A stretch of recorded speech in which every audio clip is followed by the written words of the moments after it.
Greetings, and thank you for taking time out of your busy day to learn about honest conversations and read by grade 3. We hope you find this webinar meaningful and applicable to your current position. Before we get started, we'd like to remind you to please have a hard copy or digital copy of the parent notification letter, the sample literacy tip sheet, and the Honest Conversations template with you, as we will be referencing each of these items throughout the webinar. As we get started here, take a moment to read this quote.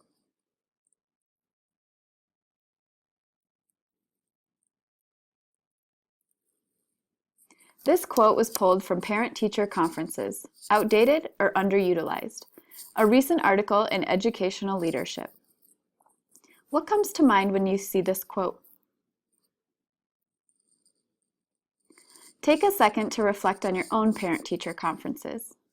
How much of the time is spent sharing information about the student and their behavior versus building a parent's understanding of both where their child is and where they need to be in terms of grade level curricular expectations? What you are looking at here is the current number of possible reading deficiencies in the Washoe County School District. This data was our current percentage about a week ago. Please note, this data doesn't include our kindergarten students since we aren't identifying possible deficiencies until winter. While we are hoping to prevent the number of possible reading deficiencies in the district, we can't overlook the fact that we need to continue having honest conversations with our students and families.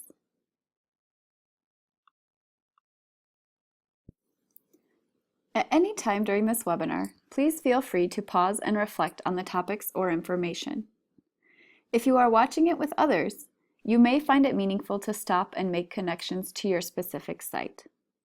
As always, please engage in the content in a way that is relevant and meaningful for your learning. As many of you know, with SB 391 came a long list of unfunded mandates, one of those being the requirement to notify parents when student assessments indicate a possible reading deficiency. Today's webinar is intended to build your capacity around having these conversations with parents, possibly at conferences, as well as to increase your understanding of the parent notification letter that was developed for Washoe County School District in compliance with the state requirements. I'm going to click through several slides now. What I'd like you to think about as you read and hear the word on this slide is, how did that word make you feel? Consider, does it make you feel differently when thinking about it through the lens of a parent versus a teacher who is using the word? Unpredictable. Struggling.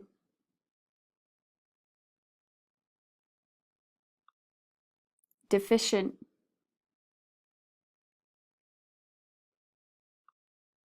Distractible.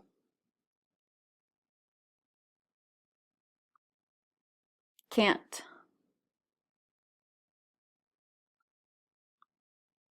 Unmotivated. I might be wrong, but. Frequent. Something you might want to.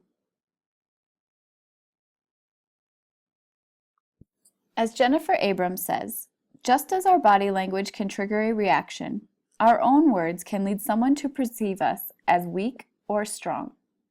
These judgments can occur within a matter of seconds and with just one phrase.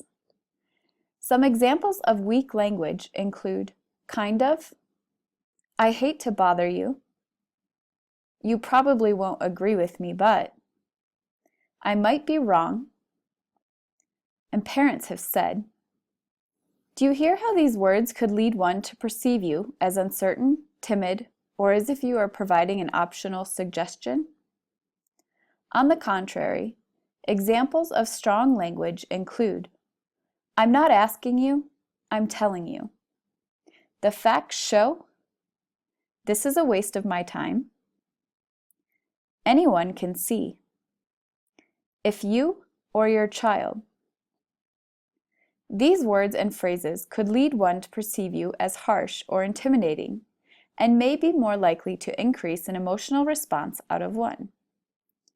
When we are thinking about our language with parents through the lens of honest conversations, it is important that we avoid trigger words and find a balance between weak and strong language.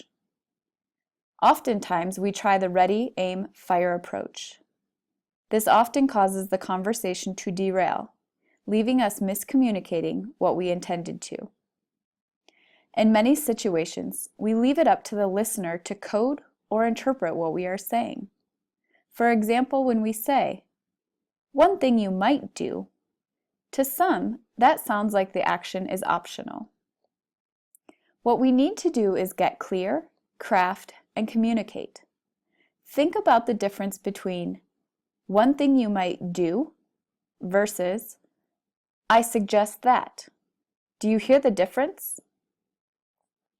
With honest conversations, we need to be clear and use language that can be backed up with specifics. Consider the difference between the following terms: "perhaps you should" versus "the expectation is." "You might consider" versus "I'm going to ask that."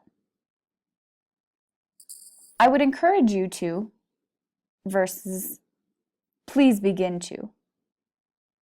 "Something you might want" versus "please do the following."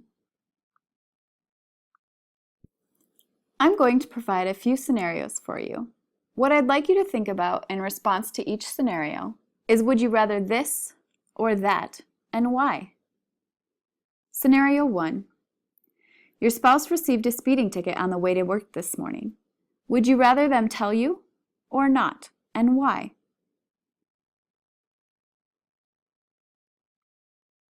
Scenario 2. You go to the doctor today, and when reviewing your lab results, he mentions that there are indicators in your labs that he is concerned about. Would you rather him tell you the cold hard facts and concerns, or wait until further testing is done? Why do you feel that way? Scenario 3. Your child's teacher is concerned that your child may have a possible reading deficiency. Would you prefer them to wait and verify with the upcoming assessment, or tell you their concerns at conferences? Why do you prefer that way? The point being that we all feel and think differently about how and when is the right time to receive information. Take a moment to read the proverb on the slide. How does this relate to having honest conversations with parents? This proverb reminds us that we have to be able to put ourselves in the other's shoes. Honest conversations are not a place for us to tell or predict how the parent may be feeling. It is not our decision to interpret when is the right time to share information. However, it is our responsibility to ensure we are communicating information in a clear and timely manner.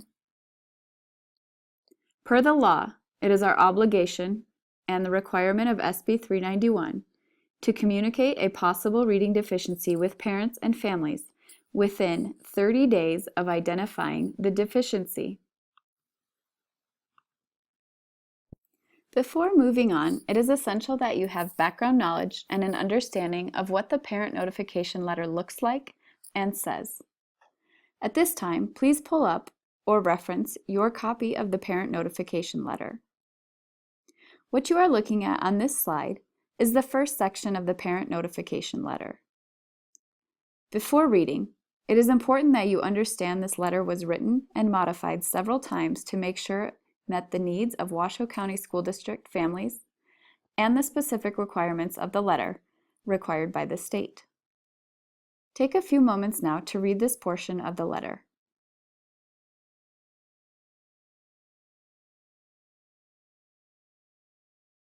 Some language we'd like to highlight is that the letter states, "Your child may have a possible reading deficiency."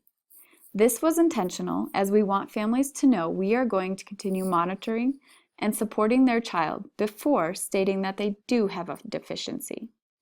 Also, Notice deficiency. There is one of those trigger words. Unfortunately, this is the language of the law. Next, you will notice the Programs and Strategies at School section.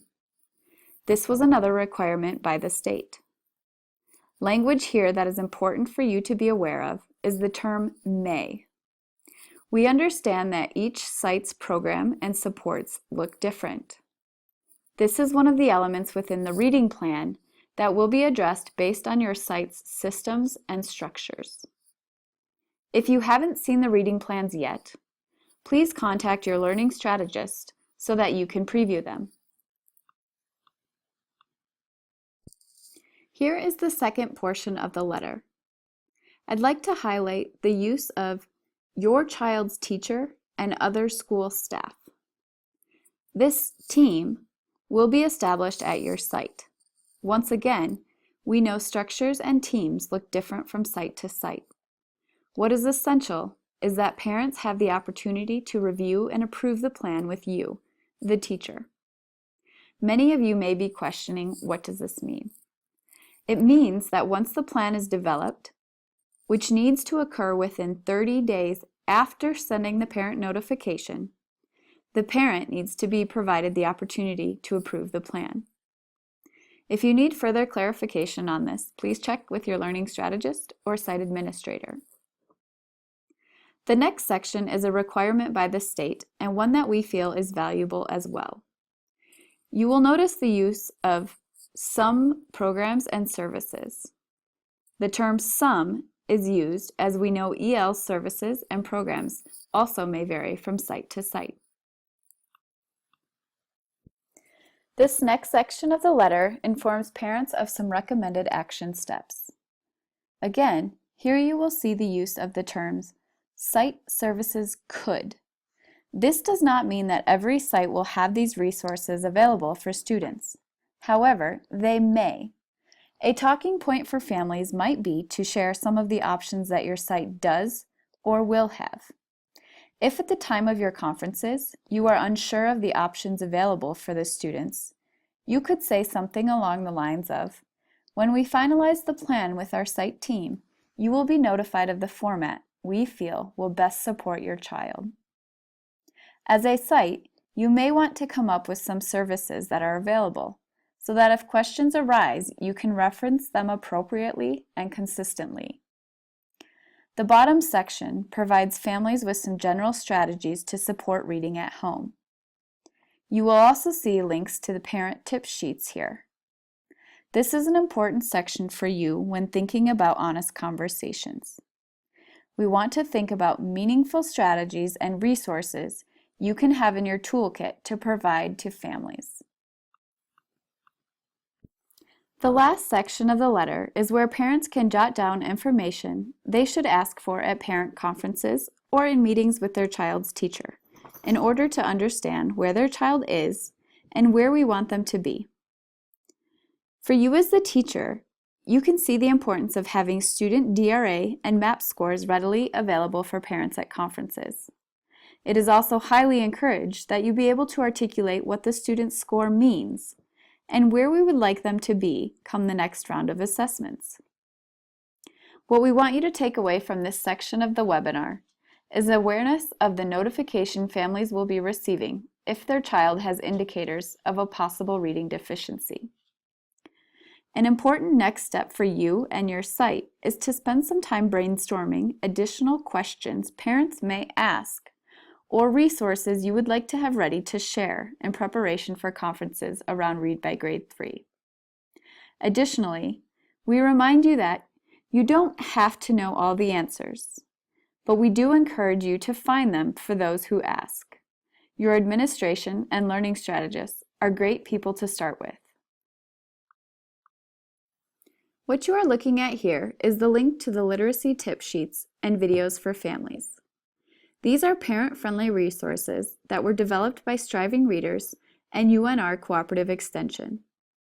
On the website, you will find literacy tip sheets for K-5 students in both English and Spanish. There are also videos explaining the tip sheets. If you teach 6th grade and are looking for sheets, it is possible you may be looking for skills that a student is working on that are at the 5th grade level. Each tip sheet is aligned to the foundational skills in literacy and can be found on Parrott University's website and the YouTube channel listed on the slide. This is a good time for you to pull up or reference the sample literacy tip sheet that we asked you to print or download. Here is an example of what the tip sheet looks like.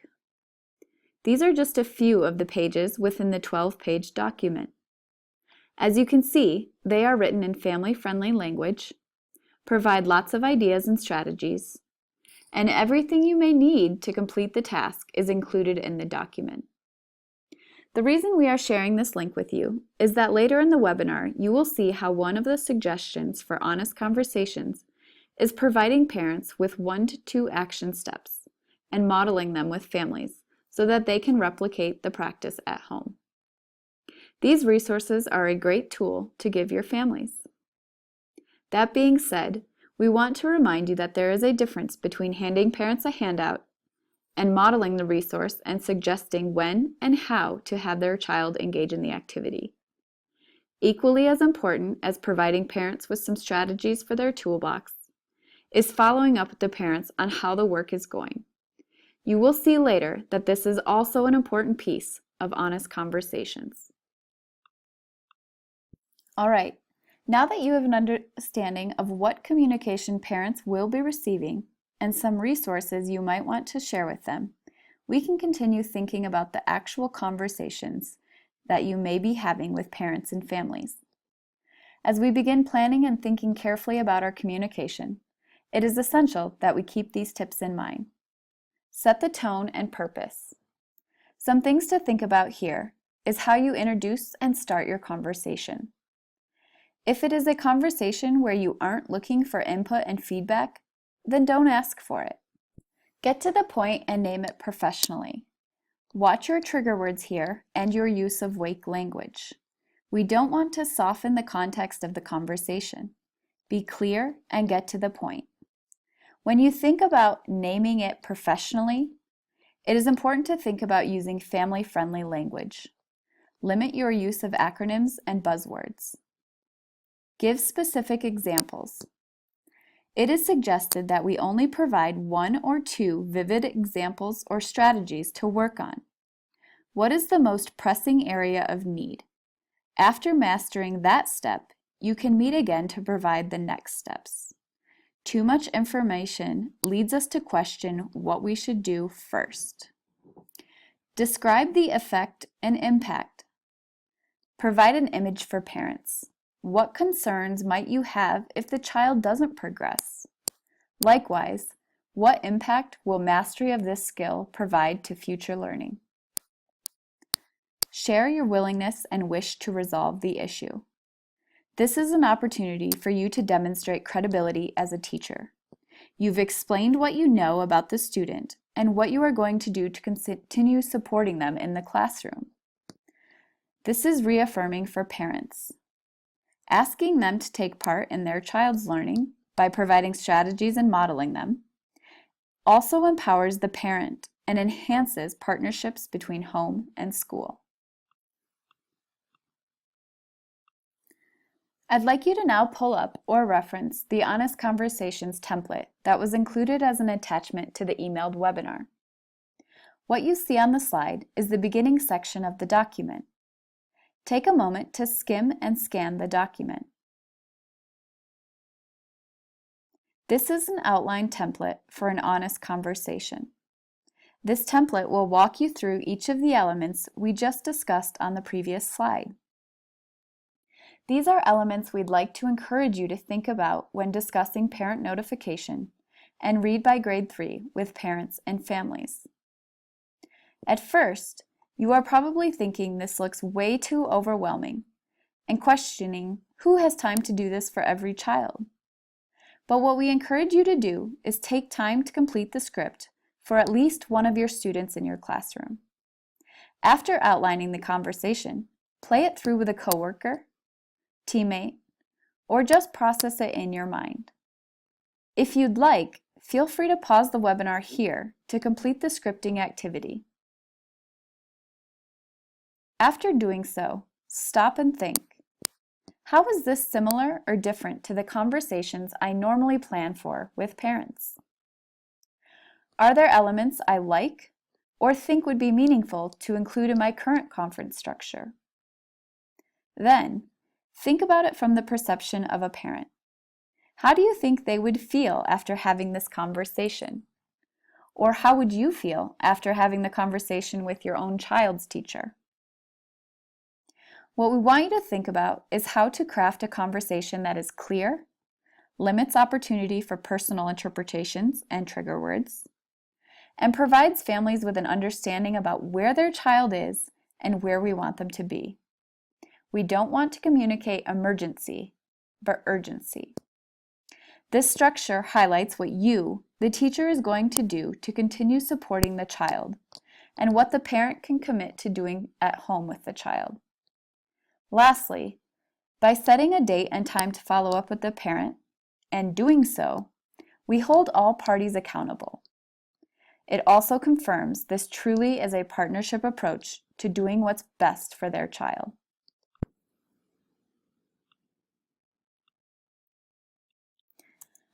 As you prepare to engage in honest conversations around Read by Grade 3, I encourage you to remember a few things. Every parent wants to do what's best for their child. Try to avoid conversations where you aim and fire. Instead, get clear, craft, and communicate. Remember, this doesn't mean that you read from a script or that you script out 35 conferences. It means you understand the process of an honest conversation and ensure your communication includes all of the essential elements. Also, the scripting tool is not necessarily something you have to follow for every child.